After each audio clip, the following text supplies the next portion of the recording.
نحمدہ و نصلی و نصلی علی رسولہ الکریم اما بعد فاعوذ باللہ من الشیطان الرجیم بسم اللہ الرحمن الرحیم۔ آپ نے گزشتہ ویڈیو میں سورۃ الغاشیہ کا ترجمہ سنا دیکھا۔ آج ہم سورۃ الغاشیہ کی تفسیر پڑھیں گے۔ سب سے پہلے تو یہ بتا دوں کہ گزشتہ سورت میں آپ نے اس سورت کے آخر میں آخرت کی تیاری کا حکم تھا، اور اس سورت میں تیاری کرنے والوں کے لیے جزا اور نہ کرنے والوں کے لیے سزا کا بیان ہے۔ تو سٹارٹ کرتے ہیں آج کی تفسیر۔ بسم اللہ الرحمن الرحیم۔ هل اتاک حدیث الغاشیہ۔ اللہ تبارک و تعالیٰ اس آیات میں ارشاد فرماتے ہیں کہ مقصد یہ ہے کہ آپ صلی اللہ علیہ وسلم کو غاشیہ کے بارے میں علم ہے یا نہیں۔ هل اتاک حدیث الغاشیہ، یہ آپ صلی اللہ علیہ وسلم کو مخاطب کر کے اللہ ارشاد فرما رہے ہیں کہ کیا آپ کو غاشیہ کے بارے میں کچھ پتہ ہے؟ کہ مطلب ایک استفہام تقریری ہے، مطلب یہ ہے کہ یقیناً آپ کو اس بارے میں علم ہے۔ پھر غاشیہ کہتے کس کو ہیں، اس سے مراد کیا ہے؟ مفسرین لکھتے ہیں کہ غاشیہ سے مراد یا تو قیامت ہے، کیونکہ قیامت جب آئے گی تو وہ بھی ہر چیز کو اپنے اندر ڈھانپ لے گی، اس لیے اسے غاشیہ کے ساتھ تعبیر کیا گیا۔ اور دوسرا مفسرین فرماتے ہیں اس غاشیہ سے مراد جہنم کی آگ ہے، کیونکہ وہ بھی ہر چیز کو، تمام کفار کو جو جہنم کی آگ ہے وہ ڈھانپ لے گی، اپنے اندر لپیٹ لے گی، اس لیے اس کو غاشیہ سے تعبیر کیا گیا۔ اور اگلی آیت میں اللہ تبارک و تعالیٰ ارشاد فرما رہے ہیں وجوہ یومئذ، کہ دیکھیں اس آیت میں مقصد یہ ہے کہ قیامت کے دن بہت سے چہرے ذلیل اور خوار ہوں گے، ذلت ان کے چہروں سے نمایاں ہوگی۔ اس سے مراد کون لوگ ہیں؟ اس سے مراد وہ لوگ ہیں کہ جو دنیا میں تکبر کیا کرتے تھے، کفر اختیار کیا کرتے تھے، رب کے سامنے نہیں جھکتے تھے، تو قیامت کے دن ان کو ذلیل اور رسوا کیا جائے گا، اور ان کی آخر میں یہ سزا ہوگی۔ آگے ارشاد فرمائے عاملۃ ناصبہ۔ عاملہ عمل سے مشتق ہے۔ ہمارے دنیا کے محاورے کے اندر عاملہ اسی کہا جاتا ہے کہ جو بہت زیادہ کام کر کر کے تھک گیا ہو، بہت زیادہ کام کرنے والے کو کہا جاتا ہے۔ اب ناصبہ جو ہے نا، ناصبہ بھی کبھی معنی تھکاوٹ کے ہے، تکلیف اٹھانے کے ہے، اور عاملہ کے مسلسل کام کر کر کے جیسے بندہ تھک جاتا ہے اسے عاملہ کہتے ہیں، اور جو ناصبہ بھی اس کا بھی معنی تھکاوٹ کی۔ عاملۃ الناصبہ کے بارے میں اب دو قول ہیں، یا تو اس سے کفار کی دنیاوی حالت کا بیان ہے کہ جو مشرکین، کفار، راہب دنیا کے اندر عبادات میں اپنے آپ کو تھکا دیتے ہیں، ان کا مقصد بھی رب کی رضا ہوتی ہے، لیکن چونکہ ان کا طریقہ کار غلط ہوتا ہے، باطل طریقے سے کرتے ہیں، تو باوجود اس میں اپنے آپ کو تھکا دینے کے باوجود منزل مقصود کو حاصل نہیں کر پاتے، تو اس لیے فرمایا عاملۃ الناصبہ۔ جیسا کہ حضرت عمر فاروق رضی اللہ تعالی عنہ نے جب ملک شام کا دورہ کیا تھا تو وہاں پر آپ کی ایک راہب سے ملاقات ہوئی، جس نے عبادت اور ریاضت حاصل کرنے کے لیے عبادت کر کر کر کر کے اس کی شکل بگڑ گئی تھی، انتہائی بوڑھا ہو چکا تھا، چہرہ ڈھلک گیا تھا، لباس خستہ تھا، اور انتہائی بگڑی ہوئی حالت تھی عبادت کر کر کے۔ تو حضرت عمر رضی اللہ تعالی عنہ کو اس کی حالت کو دیکھ کر بڑا ترس آیا، اور آپ نے فرمایا کہ یہ اپنے مقصد کو حاصل نہیں کر پائے گا، اور پھر آپ نے یہی آیت تلاوت فرمائی وجوہ یومئذ خاشعہ عاملۃ ناصبہ، تو اس وقت آپ نے یہی آیت تلاوت کی تھی۔ دوسرا مقصد یہاں پر یہ ہے عاملۃ الناصبہ، مفسرین فرمائے کہ اس سے کفار کی آخرت کی حالت کا بیان ہے کہ وہ کیسے، کہ چونکہ ان کفار نے دنیا میں اللہ کی اطاعت اور عبادت اور عمل میں سستی اور کوتاہی کی، جب دنیا میں انہوں نے سستی اور کوتاہی کی، غفلت کی، تو آخرت میں ان کو یہ سزا ملے گی کہ ان کو عمل کر کر کر کر کے تھکا دیا جائے گا، تھکوایا جائے گا۔ کسی کو پہاڑ پر چڑھایا جائے گا، کسی کو کھلے میدانوں میں دوڑایا جائے گا، کسی کے گلے میں توق ڈالے جائیں گے، کسی کو زنجیروں میں جکڑ دیا جائے گا۔ تو مقصد یہ ہے کہ ان کو ایسی سزائیں دی جائیں گی جن سے ان کو تھکا دیا جائے گا، تو اس لیے تھکے ماندے ہوں گے، جیسے کہ جسم ٹوٹ رہا ہوتا ہے، انتہائی جسم میں درد ہو رہا ہوتا ہے۔ بہرحال تو اس طرح کی سزائیں ان کو دی جائیں گی، عمل کی مشقت میں ڈالا جائے گا۔ اگلی آیت میں ارشاد فرمایا تسلا نارا حامیہ، مقصد یہ ہے کہ انجام کار ان کو آگ میں ڈالا جائے گا جو آگ انتہائی سخت گرم ہوگی۔ تسلا نارا حامیہ، انتہائی سخت گرم آگ ہوگی۔ آگے فرمایا تسقا من عین آنیہ، مقصد یہ ہے کہ جب کفار جہنم پانی کو طلب کریں گے، پانی مانگیں گے، تو اس وقت ان کو جو آنیہ چشمہ، کھولتے ہوئے چشمے کا پانی دیا جائے گا۔ اب جب وہ چہرے کے قریب کریں گے تو ان کی کھال جسم سے جھلس جائے گی۔ میں ایک تفسیر میں پڑھ رہا تھا کہ جب ان کو ان کے سامنے لوگ فرشتے لے کر آئیں گے، لوہے کی چمٹیوں سے پکڑا ہوا وہ لے کر جب ان کے سامنے آئیں گے، رکھیں گے، تو انتہائی گرم کھولتا ہوا پانی ہوگا کہ جب ان کے سامنے رکھیں گے نا تو اس کے جو بھاپ سے نکلتی ہے، تو جب ان کے قریب آئے گی تو چہرے سے ساری چہرے کے جو سارے جسم کا گوشت، چمڑا، ہر چیز ایسے جھلس کر پاؤں پر گر جائے گی، صرف ہڈیاں باقی بچ جائیں گی، اور پھر وہ اپنی کھال کو ایسے اٹھائیں گے جیسے کہ کوئی آدمی بڑی سی چادر پہنے نا، بڑی سی چادر پہن کے کھڑا ہو، تو جب اس نیچے گر جاتی تو دیکھتے ہیں کہ ایک بڑے سے نیچے کپڑا پڑا ہوتا ہے، تو جب اس کو آپ اٹھاتے ہیں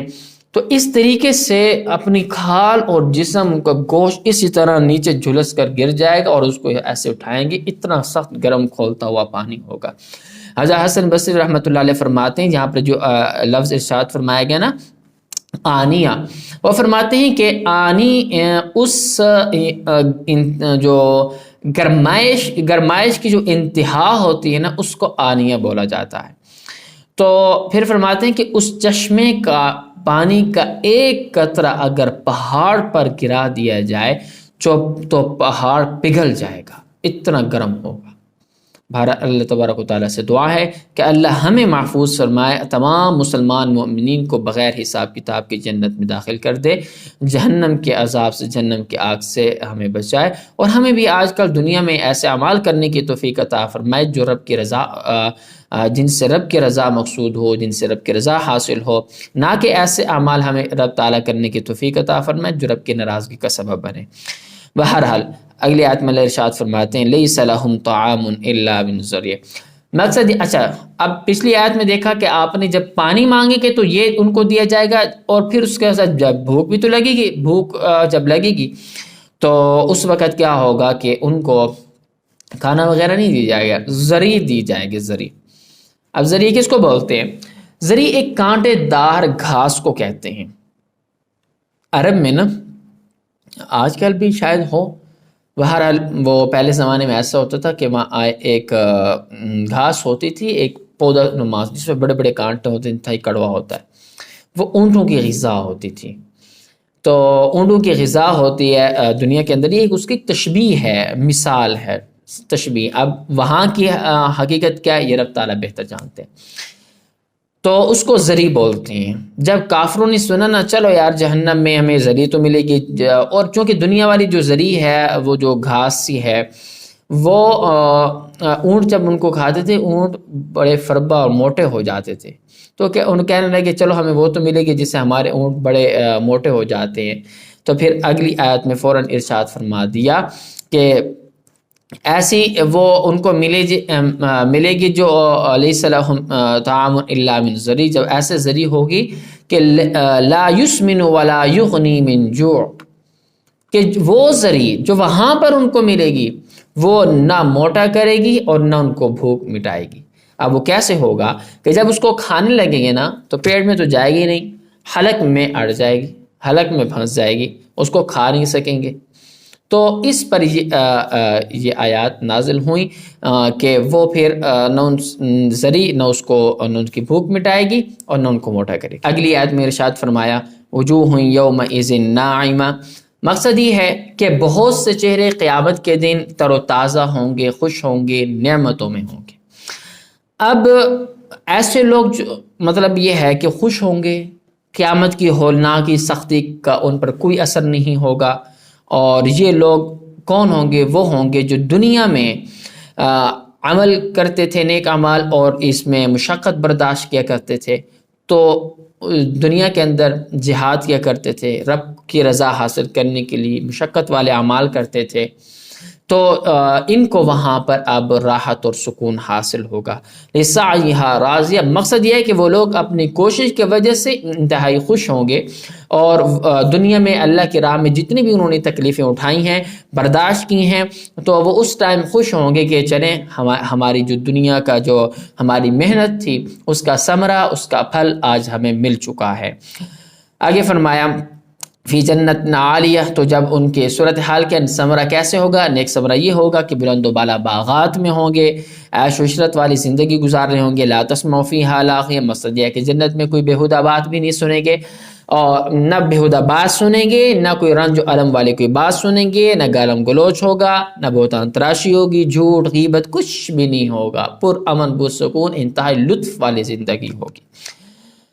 فیہا عین جاریہ، جنت میں ایسے چشمے ہوں گے کہ جو جاری و ساری ہوں گے، کبھی خشک ہونے والے نہیں ہوں گی، کبھی ختم ہونے والے نہیں ہوں گے، ہمیشہ باغ تر و تازہ ہوں گے، کبھی خزاں نہیں آئے گی، بہار ہی بہار ہوگی، انتہائی نکھار دوبالا ہوگا ہر چیز۔ فیہا سرر مرفوعہ، ان باغات میں بلند تخت ہوں گے، شاہانہ رکھے ہوئیں گے، جیسا کہ کسی بادشاہ کا آج کل دنیا میں استقبال اگر آپ نے کبھی دیکھا ہوگا کہ کیسے بادشاہوں کا استقبال کیا جاتا ہے،